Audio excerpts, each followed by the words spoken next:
Breaking news చూస్తున్నాం. Rohit Reddy drugs party కేసులో మరో ట్విస్ట్ చోటు చేసుకుంది. ముగ్గురు నిందితులపై హత్యాయత్నం కేసు నమోదైంది. రోహిత్ రెడ్డి, రితీష్ రెడ్డి, నమిత్ శర్మలపై డ్రగ్స్ ఆర్మ్స్ యాక్ట్ హత్యాయత్నం కేసు నమోదు చేశారు. గన్తో కాల్పులు జరిపినందుకు బిఎన్ఎస్ సెక్షన్ 109 కింద కేసు నమోదు చేశారు. ముగ్గురు కస్టడీకి కోరుతూ పోలీసులు పిటిషన్ వేశారు. కస్టడీలో అనేక అంశాలపై క్లారిటీ రానుంది.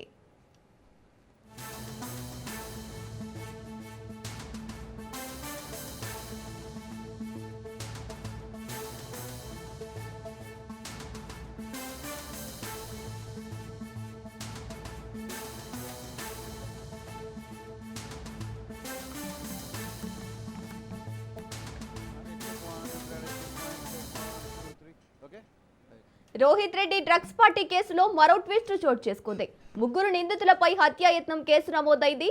రోహిత్ రెడ్డి, రితేష్ రెడ్డి, నమిత్ శర్మలపై డ్రగ్స్ ఆర్మ్స్ యాక్ట్ హత్యాయత్నం కేసు నమోదు చేశారు. గన్తో కాల్పులు జరిపినందుకు బిఎన్ఎస్ 109 సెక్షన్ కింద కేసు బుక్ చేశారు. ముగ్గురు కస్టడీ కోరుతూ పోలీసులు పిటిషన్ వేశారు. కస్టడీలో అనేక అంశాలపై క్లారిటీ రానుంది. రైట్, ఇక ఇదే అంశానికి సంబంధించి పూర్తి డీటెయిల్స్ మా ప్రతినిధి పవన్ ఫోన్ ద్వారా అందిస్తారు.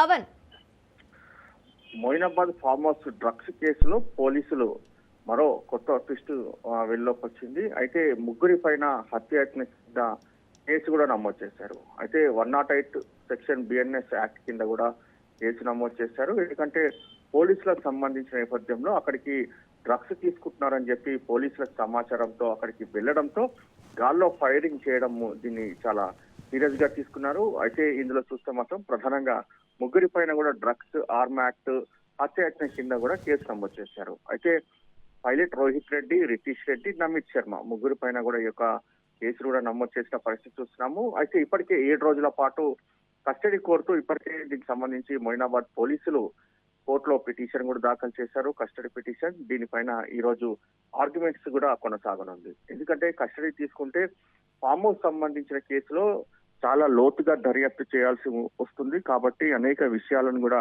వీడిని విచారిస్తే ఇంకా వెల్లోకి వచ్చే అవకాశం ఉంటుంది అనేది మాత్రం ప్రధానంగా ఇటు పోలీసులు కూడా భావిస్తున్నారు. మరోవైపు చూస్తే ఈ కేసుకు సంబంధించి ఇప్పటికే అన్ని ఆధారాలు కూడా సేకరించామని చెప్పి మరోవైపు అంటున్నారు. అంతేకాకుండా సిట్ అధికారులు ఈ రోజు సమావేశం కూడా ఈ యొక్క ఫామ్ హౌస్ సంబంధించిన దర్యాప్తు ఇంకా ఏ విధంగా అన్ని కోణాల్లో దర్యాప్తు చేయాలనే దానిపైన కూడా ఒక సమావేశం కూడా ఏర్పాటు చేసుకుంటారు. అయితే ఈ రోజు కస్టడీ పిటిషన్ లో ఎలాంటి అంశాలు లేవనెత్తారో అనేది మాత్రం వేచి చూడాల్సిన పరిస్థితి కూడా కనిపిస్తుంది. Pawan, right, thank you Pawan.